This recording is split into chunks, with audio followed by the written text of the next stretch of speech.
Actually আমেরিকার বেশি নাক গলানো এখানে কখনোই উচিত নয়। আমেরিকা নিজেকে নিয়ে থাকুক, অন্য জায়গায় যখন গন্ডগোল হয়, যুদ্ধ লাগে, আমেরিকা মধ্যস্থতা করার কে? রাষ্ট্রসংঘকেও ঢুকতে দেওয়া হয়নি, আর এখানে দেখলাম যে মোদী সরকার তৃতীয় পক্ষ আমেরিকাকে মধ্যস্থ করতে সুযোগ করে দিল, ঠিক হলো কি এটা? দেখুন, এখানে ঠিক ভুলের ব্যাপারটা হচ্ছে যে মোদী দুটো রূপ আছে মোদী সরকারের। অ্যাকচুয়ালি ব্যাপারটা যে আমেরিকার সঙ্গে একটা ভালো অর্থনৈতিক সম্পর্ক ভারতবর্ষে রয়েছে, উল্টো দিকে চীনের ওপরে 100% শুল্ক আমেরিকা চাপিয়েছে, যার জন্য অর্থনীতির জায়গাটা, যুদ্ধ হলে অর্থনীতি ক্ষতিগ্রস্ত হয়, সেটা যাতে না হয় সেই জন্য এটা করা হয়েছে। কিন্তু আবার কিছু কিছু দেশের লোকের ফেসবুকে দেখছি, সোশ্যাল মিডিয়ায় অত্যন্ত ক্রন্দন দেখা যাচ্ছে যে ইন্দিরা গান্ধী পেরেছিল, হ্যাঁ মোদী পারলো না। ব্যাপারটা সেটা নয়, ব্যাপারটা হচ্ছে যে এখানে জবাবটা দিতে যাওয়ার চেষ্টা করা হয়েছিল যে ভারতের দিকে তাকালে ভারত কি করতে পারে। বালুচিস্তানটা ভারতবর্ষের কোনো ইস্যু নয়, ভারত স্বাধীন করার ব্যাপারটা ওখানে কি হয়েছিল, বাংলাদেশ ভারতের সাহায্য চেয়েছিল, যার জন্য ভারত সেখানে গিয়ে সাহায্য করেছিল। এখানে বালুচিস্তান ভারতবর্ষের অফিসিয়ালি সাহায্য সেইভাবে চায়নি, আর বালুচিস্তান থেকে ভৌগোলিক অবস্থানে বাংলাদেশ এবং ভারত একটা জায়গায় ছিল। শশী থারুরের কথাটা আপনি শুনুন, যারা যারা যারা আজকে অত্যন্ত ক্রন্দনরত কথাবার্তা বলছেন, তিনি বলেছেন যে 71 সালের ঘটনা আর এই ঘটনা আলাদা। কিন্তু এটাও ঠিক, আমি নিজেও এটা মনে করি যে আমেরিকারও এত বড় বড় কথা বলার কিছু নেই।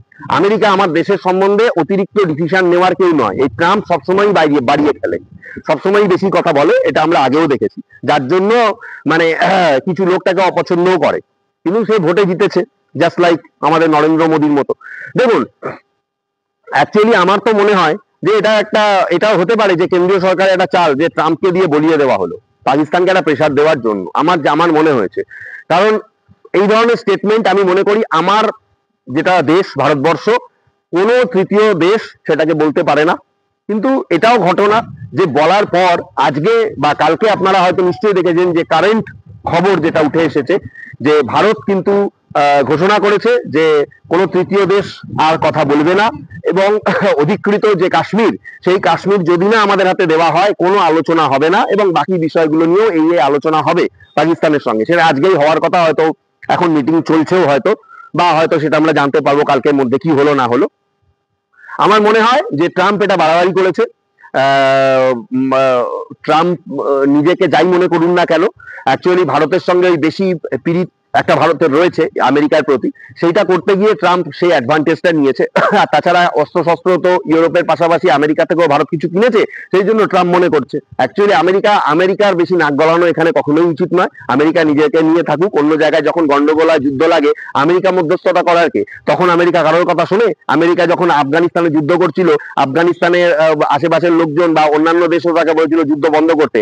যুদ্ধ হয়ে শেষ হয়ে যাওয়ার পরও তো 10, 12, 15 বছর আমেরিকা দখল করে রেখেছিল সেখানে, কারোর কথা তখন শুনেছিল? তখন তো একটা টার্মে ট্রাম্প তো ছিল প্রেসিডেন্ট আমেরিকার।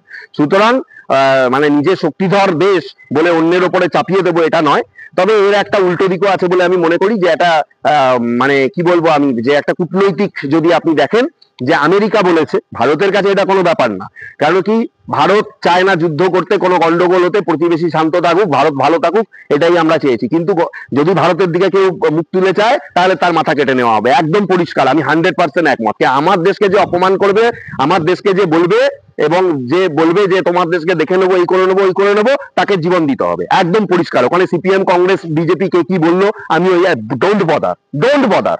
আজকে যে সিপিএম এর নেতারা বড় বড় কথা বলে, ঠিক আছে, আজকে সিপিএম এর কোন নেতার বাড়ির ছেলে বা মেয়ে, তারা যদি আজকে ভারতীয় আর্মিতে থাকতো, অথবা যদি আজকে এই পুলওয়ামা ঘটনায় মারা যেত, তাহলে সেই ব্যক্তিটা দেখতে নাই বড় বড় কথা আর বলতো না। ঠিক আছে, অনেক ঘটনার কথা মনে কর।